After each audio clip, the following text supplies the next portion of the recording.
Hi, everyone. Welcome to the MIT Sloan Sustainability Lunch Series. I'm Jason Jay, Senior Lecturer and Director here.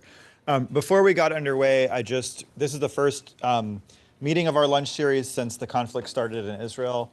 And I just wanted to take a moment to acknowledge the suffering that a lot of people in our community are experiencing, both in Israel as a result of the attacks and in the territories as a result of the retaliation.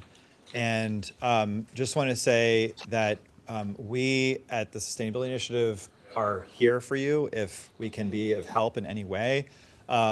We also encourage people who are really struggling in this moment to reach out to the MIT Sloan Student Life Office. They have great resources there. The Office of Graduate Education more broadly for people across MIT. And the Sloan DEI office, Austin is here. All of us are here to be of support to the community, both as we reckon with the tragedy directly and its many ripple effects in the polarization of our community and our conversation. I encourage anyone who hasn't yet to watch the video address by President Sally Kornbluth, which was very helpful to me personally. And to kind of set some hopes for how our community can respond in this moment. So with that, I will hand it over to Jen. Thanks, Jason. Hi, everyone, and thank you so much for joining us today. We're very excited for our lunch series program today. We're very excited to welcome Dominique Drakeford as our guest speaker. She is an environmental educator, community advocate, and a sustainable fashion influencer.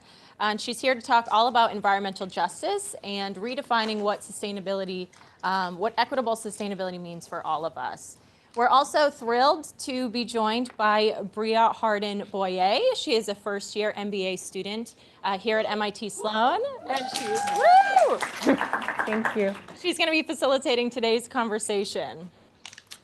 A quick plug for next week's program. We're going to be inviting a 2017 MBA alum of ours, Amy Goebel, to talk all about the importance of corporate political engagement as a strategy to drive sustainable change. So same place, same time. If you haven't yet RSVP'd to join us next week, please do so via Sloan Groups. And before we hand the microphone over to our facilitator, I did want to take a moment to acknowledge that the MIT Sloan Sustainability Initiative is located on the traditional and unceded territory of the Wampanoag tribe of Aquinnah and the Mashpee Wampanoag tribes. We want to recognize these ancestral caretakers, acknowledge the painful history and forced removal from their land, and also honor the indigenous peoples and the diverse communities that have connections to this land. We're so excited to be offering this program in partnership with the MIT Sloan DE&I office. And so I want to welcome Austin Ash, the Senior Associate Director of that office, to just say some welcome remarks. Austin. Thanks, Jen. I promise, yes, my iPad is very large, but my remarks are very, very brief. And so, hello, Dominique. I don't know where I should look. You're from Brooklyn, yeah? No?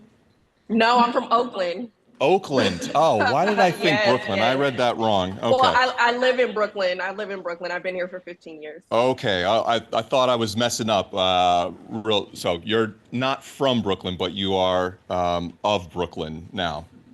Got you. Okay.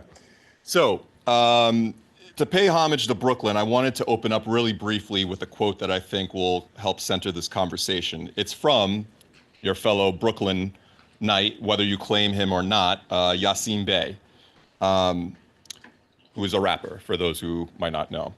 So Yassine asks this question. So if hip hop is about the people, and hip hop won't get better until the people get better, then how will the people get better? Well, from my understanding, the people will get better when they understand that they are valuable. Valuable not because they got a whole lot of money or people think that they're sexy, but because they were created by God, however you define that, right? And that makes them valuable.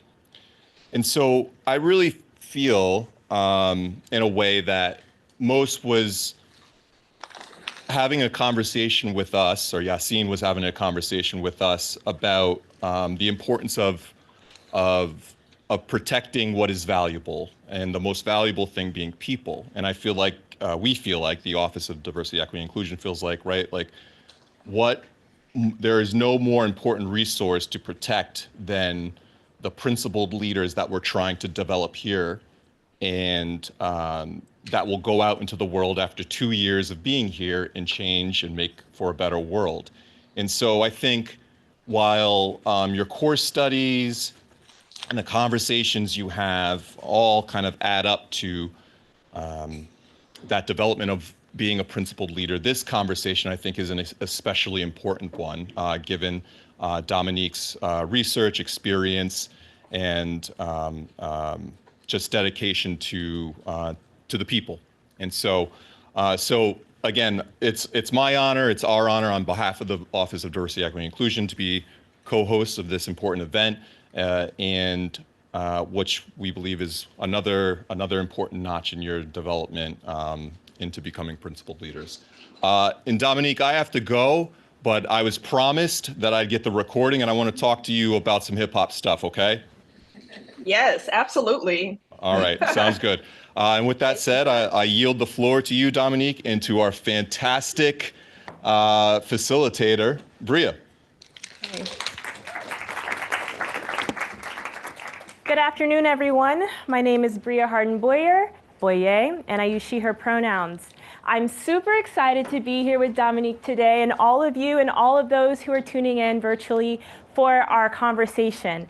To level set, the conversation today is going to be really talking about sustainability literacy, anti-racism, environmental justice, and what all of that means. Dominique has been introduced briefly, but I would love to encourage her to go a little bit deeper into who she is, introducing herself, and what we're going to be talking about today from her point of perspective. Hey everyone, hi. My name is Dominique Drakeford. I'll keep my intro very brief because I know we have a lot to get into in such a short span of time. I use she, her pronouns. I am a mother of two. I proudly home birthed my 2-year-old son, Sage, and my 5-month-old daughter, Sequoia. So if I have a little bit of postpartum mom brain, just bear with me. My bullet-pointed resume is that I am a non-traditional environmental justice educator. I'm a published writer, independent researcher, sustainable fashion vanguard, and creative storyteller.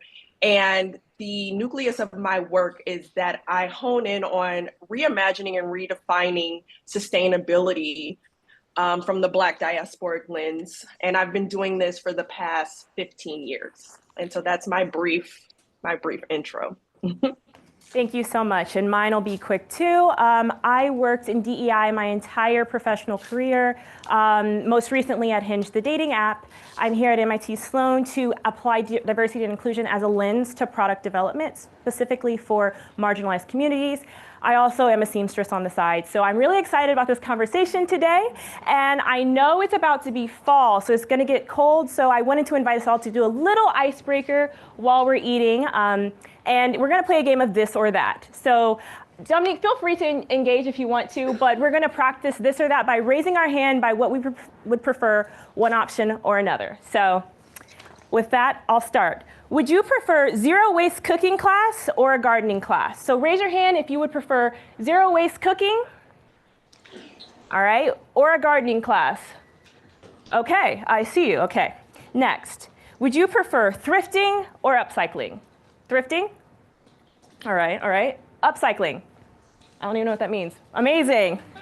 Would you prefer planting a tree or setting up a bird feeder? Planting a tree? Bird feeder. Bird feeder. All right. And last one. Would you give up your car or give up meat? Giving up our car. Giving up meat. Okay, so that's just a quick little icebreaker to get us acquainted with some of the terminology we're using for sustainable practices. We can feel free to dive in more with Dominique, and if you have any questions, we're gonna have a short Q&A at the end. Lastly, because of the format of our conversation being hybrid, I wanted to find a way for us to engage. So one of the ways I was thinking, I lived in New York for a long time. I like to go to speakeasies, and when we hear something we resonate with, we support, or we're curious about, we snap. So if you hear Dominique say something that resonates with you or you support, feel free to snap as a way to show her some support. Does that sound good? Awesome. All right, so let's get started. Dominique, I would like to know if you could talk about yourself, things that we might not find on your website, magazine features or Instagram account about your work and your research. Okay, I'm going to keep this one brief also. Folks may not know that I love to play chess. I was a competitive chess player growing up, and I don't know how to play checkers. I don't understand it at all. But people say that the game of life is like chess. But I also think that chess resembles the game of self, how we strategize with community, how we sacrifice to protect, yes, the king, but also more intentionally the source. And I've been playing chess since I was 5 years old. It was my first job when I moved to New York. I was a chess instructor. And so chess resonates with me deeply, and I align it very much with my work in community development and sustainability and liberation. So that's something folks may not know, and how it metaphorically aligns with the work that I do. Thank you so much. We love a fun fact. And you were talking about community, sustainability, and overall the environment, which is what the topic is today. Can you help define those terms? First of all, can we talk about what does environmental justice mean? In very simple terms, it is a social and or political movement that addresses any type of environmental injustices that occurs systemically towards targeted or oppressed communities. So that's, Black, brown, poor, immigrant, etc. That is the very base level definition. Thank you. And for sustainability, can you tell me what that means to you in this context? Sustainability literacy, my apologies. Okay, so literacy essentially is reading and writing, right? So it's the overall knowledge or knowledge sharing of individuals committed to sustainability practices and developments. And lastly, anti-racism. What does that term mean? It is not subscribing to hateful racist behavior or agendas in practice, but also correcting others in real time. Perfect. Thank you so much. So I think now we've been able to identify what sustainability literacy means, anti-racism, environmental justice. Those are the topics for today. To take the conversation kind of broader, because MIT is nearly 50% international, global students and citizens. How can we level these terms in a global context?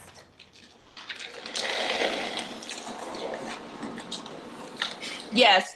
Oh, and quickly, just to go back to the definitions, I think it's extremely important. I'm happy that you asked about definitions, and I wish more people would ask experts and speakers about definitions before they give a talk. So I think that's really outstanding. Additionally, I want folks to think, keep interpretation and comprehension as equally as important as definitions as we're diving into this conversation.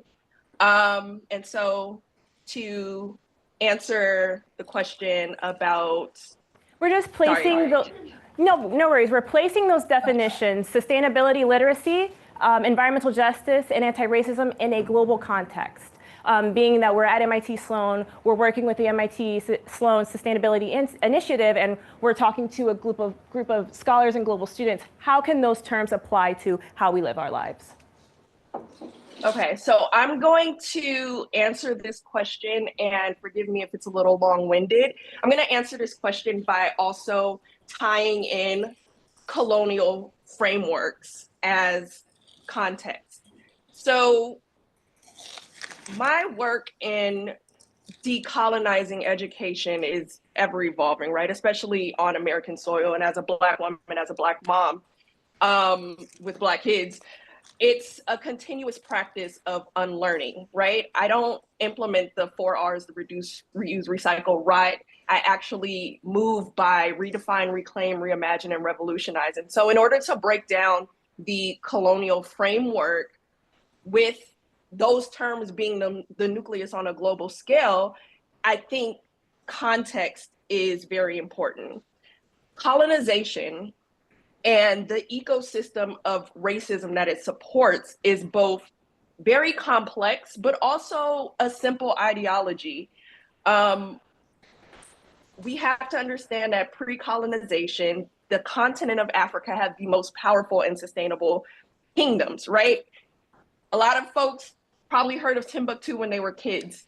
And I just thought it was a funny name, but no, it was an example of a sophisticated, resource-rich, intelligent, regenerative ecosystem that was, wealthy, deeply spiritual, and connected to nature, of a city center. Meanwhile, across the pond, during the medieval period in Europe, civilization was quite the opposite. If I had to give it a word, it was unsustainable, right? Poverty, famine, sickness. Therefore, there was a necessity for extraction and exploitation that developed. You had polar opposite ecosystems, and that's the why.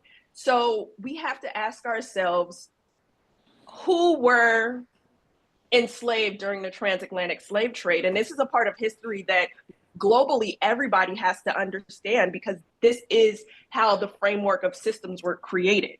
So you have Afro-Indigenous people who were not slaves. They were skilled and knowledgeable raw material and technology. At the end of the day, they were scientists, they were engineers, they were farmers, they were experts in everything from agricultural farming to textile weaving. They were sustainability experts, right? And it's really key that we start acknowledging indigenous peoples around the globe as sustainability experts. So in order for colonists to enslave these sustainability experts, they had to monopolize West Africa, which was a major trading port. They had to monopolize the most sacred sustainability tool, which was indigo. A lot of people don't know. A lot of folks hone in on cotton, which is important, but it was indigo before cotton. Indigo throughout West Africa and in parts of India was used in local communities' hair. It was used for skin. It was used for spiritual cleaning. It was used for contraceptive. It was used for beautification, and most known as a sacred practice, most used as the sacred practice of dyeing. So colonists drove a global market in search of indigo, which is considered blue gold. And it became this crop that financed the slave trade, right? And Catherine McKinley has a book called Indigo, and she goes into this.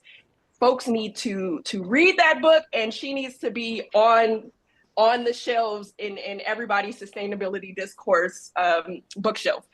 But it was the investment crop, and it was the largest non-human commodity sold and traded on the West African coast that led to the cotton boom, where we know, the profits that were built on the principles and practice of the slave trade.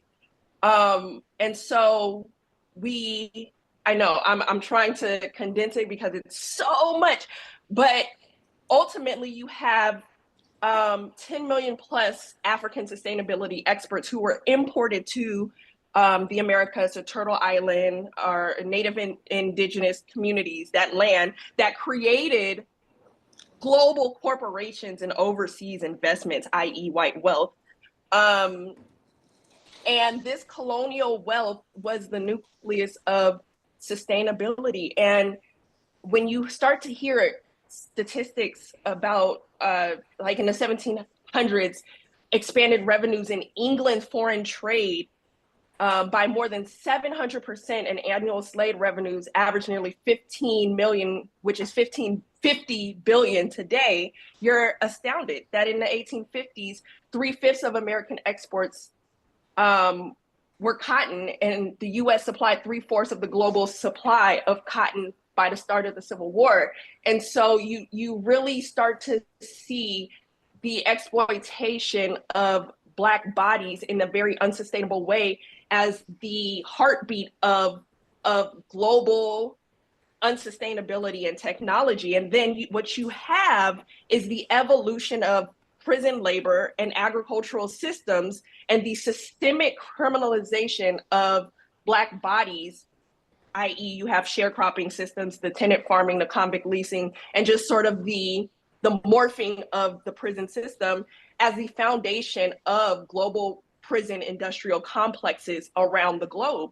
The prison industrial complex and the industrial capitalist economy system works in tandem. And so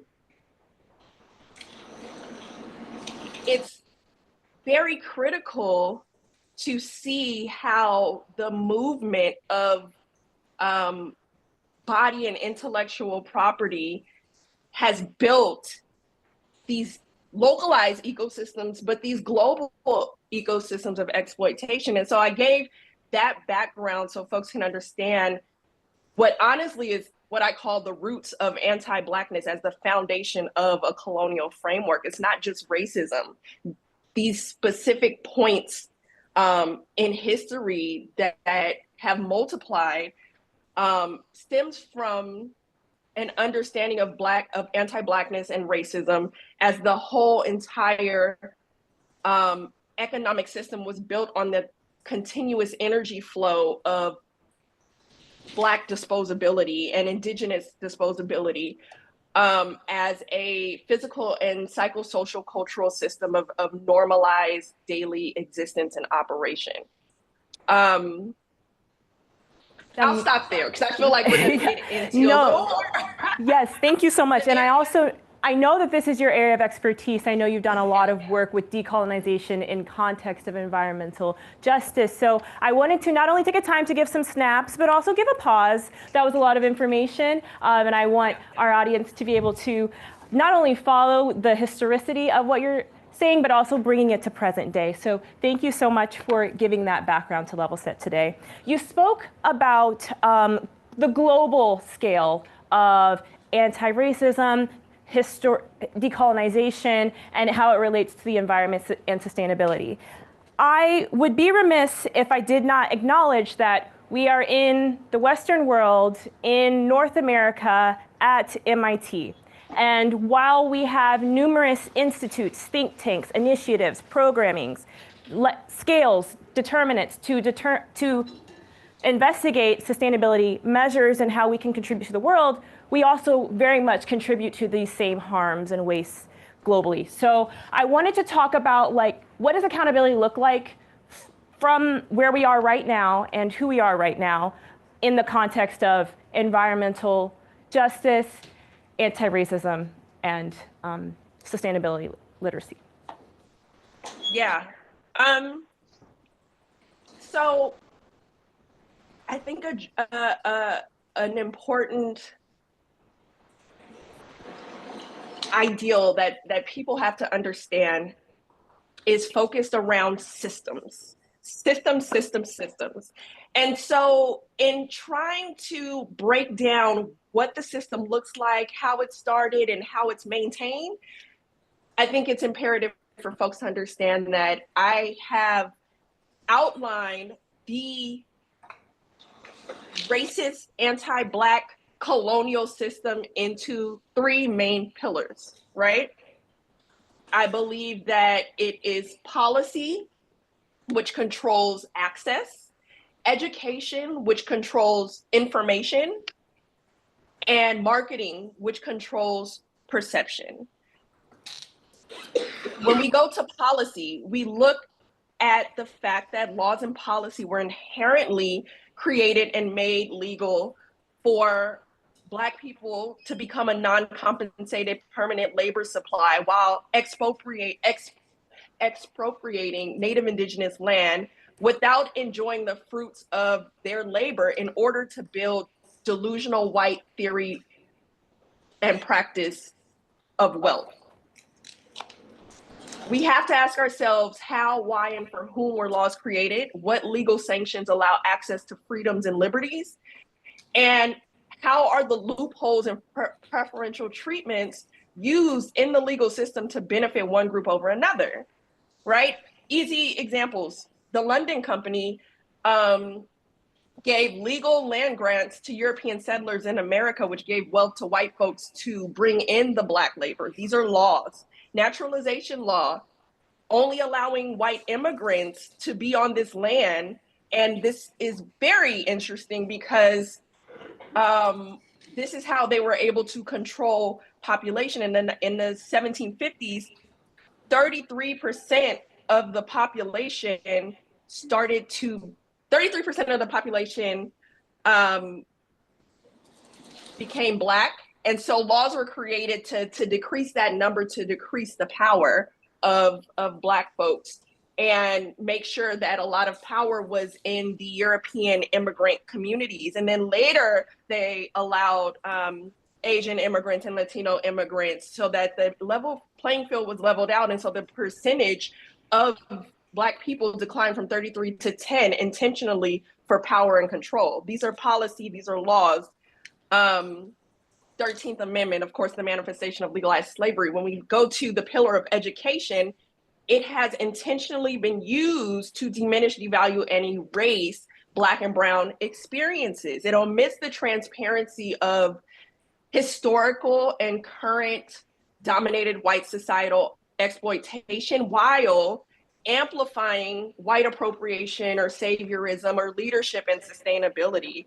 It is very much part of a narrative that controls. It's an agenda. It's a very exploitive agenda. And of course, marketing, right?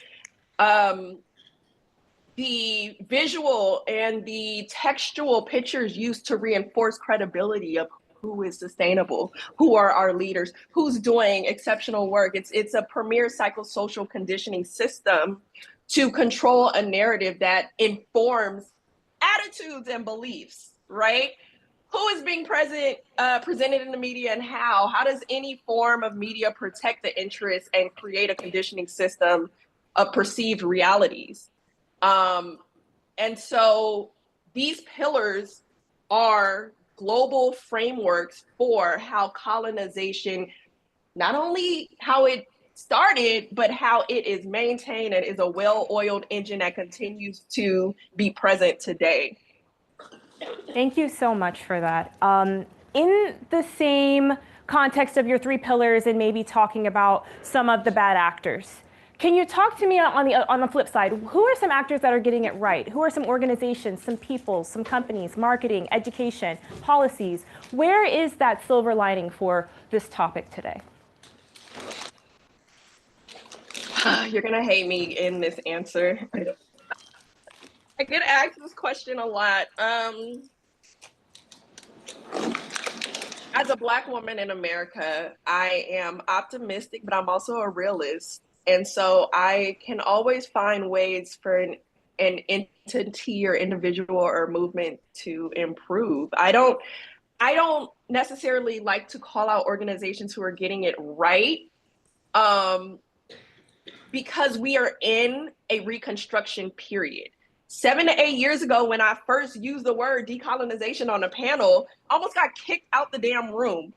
And so we're just now able to use this language in sustainability spaces without making folks feel uncomfortable. Most organizations, especially white ran and operated organizations, won't even touch the ideology of anti-Blackness. So that authentic cross-cultural solidarity can be censored. Most organizations, I feel like, don't have an extensive and comprehensive evaluation system put in place for understanding their own inherent bias and understanding how fucked up their internal or external supply chain is. Most leaders of organizations and initiatives in sustainability aren't operating with a knowledge of having read predominantly Black and Brown Indigenous books and listen to Black and Brown Indigenous podcasts and panels. And so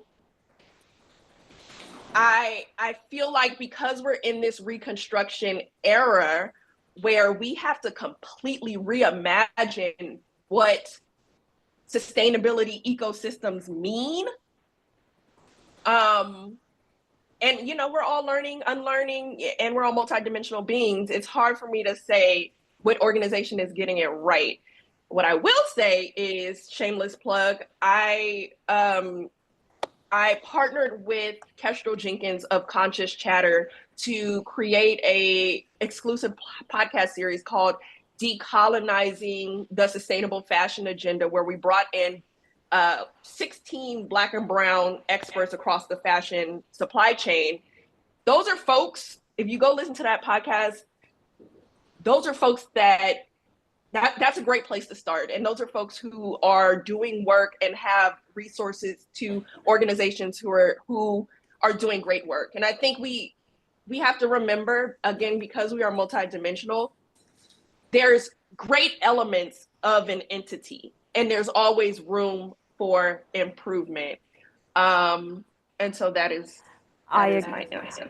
I agree. We're going to get to fashion really quick, but I couldn't help but ask, do you think, if you can't name maybe an organization or an entity or a person, do you think you can give me maybe 3 qualities that we can look for when determining like what good looks like? Because I do believe that there are some good actors out there, and maybe if we can't. 100%. Yeah. So what 100%. do you think? What do you think 3 qualities could be that we could look for as an audience? Okay, that's a good question. I would say language is an important quality. I would steer closer towards folks who are able to use liberatory-based language when it comes to sustainability. I feel like a lot of sustainability discourse has kind of been a little fluffy. Although folks are ramping it up over the last couple of years, but using language like decolonization, using language like anti-Blackness, using language like environmental racism, using language that's very direct and oftentimes feel uncomfortable. But I'd love to listen to folks who have taken that extra step and tapped into the beginning steps of systemic unlearning, and being stuck in a space where we feel comfortable. Additionally, another one is folks who are centering Black and Brown Indigenous communities and not just centering their voice. I mean, equitably centering their knowledge and their skills in regenerative modalities on a global scale. Like I'm talking about centering folks from all over the globe who are not your traditional spokesperson for this conversation. So I think language and the centering of Black and Brown Indigenous communities, I think are vital components when having these conversations. Okay, so we have language and centering Black and Brown voices, and maybe the third one is for us to choose. But we have the tools now to kind of go out into the world and be perceptive, and also have these criterion for determining those good actors. Thank you so much for that. I wanted to kind of pivot now to fashion. We had the deep conversation, kind of the uncomfortable one, but very necessary. And I was wondering if you could talk about your experience at NYU, getting your master's. Maybe tell us a little bit about the master's, how you got into sustainable fashion, and how you are seeing your work maybe manifest from where it was just an idea to where it's actually tangible. That's a good question. I've actually never been asked this before. I went to the NYU thinking that I was going to spearhead a sustainable fashion modeling and marketing agency. That's the point of application that I used to get into NYU. That's what it was going to be. I was going to have this elaborate agency that was so revolutionary. And I came out of NYU like this. I came out of NYU with some experiences of understanding how reputable traditional institutions of education, why they're so important and where they need to be going, which is partially how I came up with those 3 pillars of marketing, education, and policy. And I praise NYU because I went to Gallatin School. I'm not sure how many folks are familiar with NYU, but it's an interdisciplinary program where I received a master's in sustainable entrepreneurship and fashion, right? I was able to sort of curate a program, an interdisciplinary program that made sense for me. But I came out thinking about the institution from a macro lens and realizing that I had to outsource so much of my sustainability knowledge, and I had to unlearn so much of what was institutionalized in me in the institution so that I can actually be a person that takes up space in the world through a lens of reclamation and through a lens of redefining. So there's a beauty to it, despite the fact that there are so many elements that needs to be transformed in traditional spaces of education and enlightenment. Thank you for that. I'm mindful of time. I think we have about 7 minutes left. So I have one last question. Then I want the audience to feel free to ask a couple of questions for Dominique. So I'm thankful that we acknowledge what's going on in the world. I'm thankful that we've acknowledged how far we've come when it pertains to sustainability, literacy, environmental justice, and anti-racism. I would like to know, what is a positive outlook you have on the future of this topic? What are some gold nuggets that we can take with ourselves out into the world from your perspective?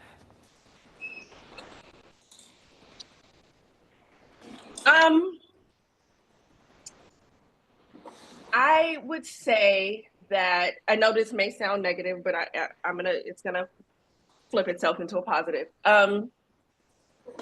It's so critical for us to really understand the foundation of European expansionism and industrial capitalism in order to understand or even have any inkling of a conversation about sustainability.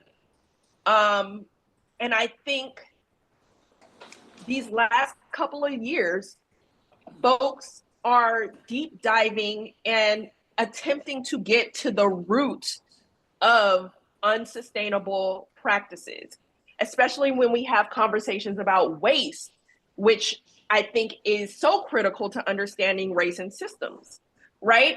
Understanding that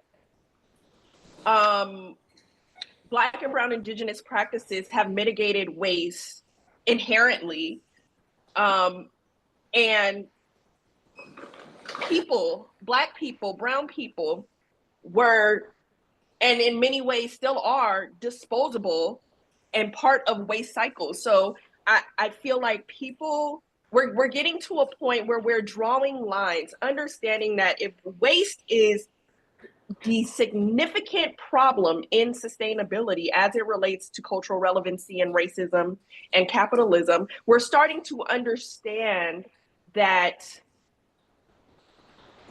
our bodies and our intellectual property were disposable just as much as the land and the resources were disposable.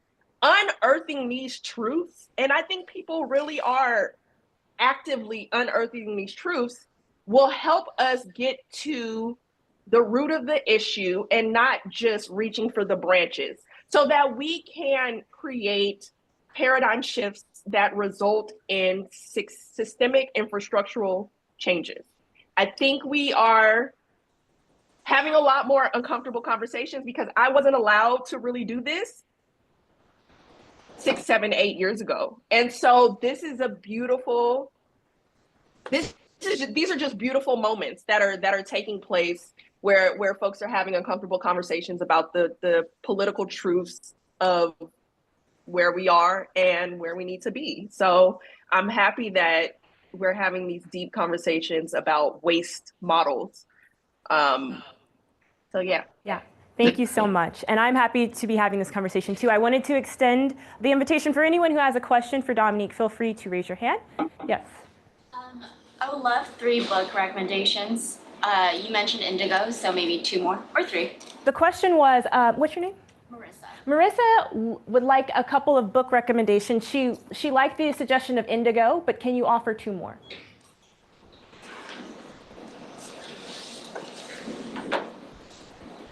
Dominique? Oh, you're on mute, I think. 2 book recommendations. Oh, there's a lot. Well, I think that Caroline Finney has an amazing book called, this is where mom brain comes in, Black Faces, White Spaces.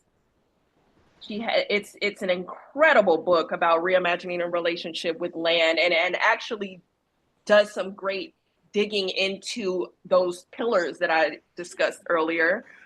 And then in light of what's happening or what has been happening with the conflict in Israel and Palestine, Angela Davis, Freedom is a Constant Struggle. So those are 3 books. But if you DM me and have more specific areas of interest, because I think that's an important piece in learning, is finding an area that you're most interested in. I can give you more targeted recommendations that are brilliant, based on what your interests are in the sustainability space. Perfect. So if no one heard that, I think it was Indigo, Black Faces, White Spaces, and Black Faces, White Spaces. And Freedom is a Constant Struggle. Thank you so much for that. I think we have time for one more question. Perfect. Yes? Dominic, I'm not sure if you have a lot of context into this, but what are your thoughts on historical reparation in terms of sort of the international dynamics, right? And I ask this because nowadays we have a lot of sort of international treaties and Paris agreements and things of the sort, right? They kind of look forward and erase the memory of the years of, carbon emissions and environmental destruction, et cetera, that powers have done, right? And the general gist of it is that everyone is accountable for sustainability moving forward, and there's a general forgetfulness of who created the problems in the first place, right? And so I asked this coming from Brazil, right, where there's a whole don't destroy the Amazon movement, which I fully agree with, right? But it feels like, everyone's talking about sustainable energy, and Brazil's years ahead of the countries that are trying to make us agree with those agreements, right? And so just wanted to ask if you have any thoughts on how do we manage, this? Yes, let's all work towards something in the future because the past is the past, but also let's not forget about who created the problems in the first place and should therefore contribute more than others, right? Yeah. That is a good question, and I feel like that is a whole lecture, which I have presented in the past. So first of all, language. I do not think it's a forgetfulness. I think it's an intentional conditioning as to why folks are not acknowledging the real players, the real systemic players in why we're in this bullshit, right? And that's why I call it it's not the climate crisis, it's the colonial climate crisis, the CCC. And yes, when it comes to what I call eco-reparations, and actually Lisa Betty wrote a really good paper or article in Ethical Style Journal called Reparations and Climate Justice, a call for Black sustainable futures. But globally, eco-reparations have to be at the heartbeat of dismantling systems and creating any type of sustainable development agendas. And that's another thing about language. I feel like, and I'm glad you mentioned reparations, I feel like eco-reparations, if folks who are considered experts aren't talking about Black and Brown Indigenous reparations, and not only what needs to be given to communities, equitably given to those communities who have the regenerative knowledge to have sustainable systems, that has to coincide with what does accountability look like for white Western European folks who have been controlling the narrative, who have been controlling these systems, who have been devaluing the communities who have the answers. So yes, I'm not sure if I answered your question. I know I'm pressed for time, so I'm trying to just spit it all out. But eco reparations need to be at the center of colonial climate discussion and globally. And that's obviously for Black folks, but for folks around the globe. And at the end of the day, white folks and the residual effects of white folks historically need to be held accountable. And we need to do ethnographic research to create a rubric for what that looks like, what accountability in practice actually looks like. But first, it kind of starts with language. Folks ain't even saying eco reparations, and that's a problem. And on that powerful note, I just want to thank you so much again for meeting with us today. How can folks who have other questions, because we're pressed on time, keep in contact with you? Is there a website that they can go to or anything? My website is under construction, y'all, but it is dominiquedrakeford.com. The easiest way may be to DM me on Instagram, which is at Dominique Drakeford, or you can shoot me an email, dominiquedrakeford@gmail.com. Either of those will work, and I literally love to continue this conversation with folks who are trying to think outside the box. Yeah. Awesome. So thank you so much, everyone, for attending. Thank you again, Dominique. Thank you, MIT Sloan Sustainability Initiative. Thank you, MIT DEI. Thank you to everyone who attended virtually and in person. And I hope everyone has a great Thursday. Thanks so much.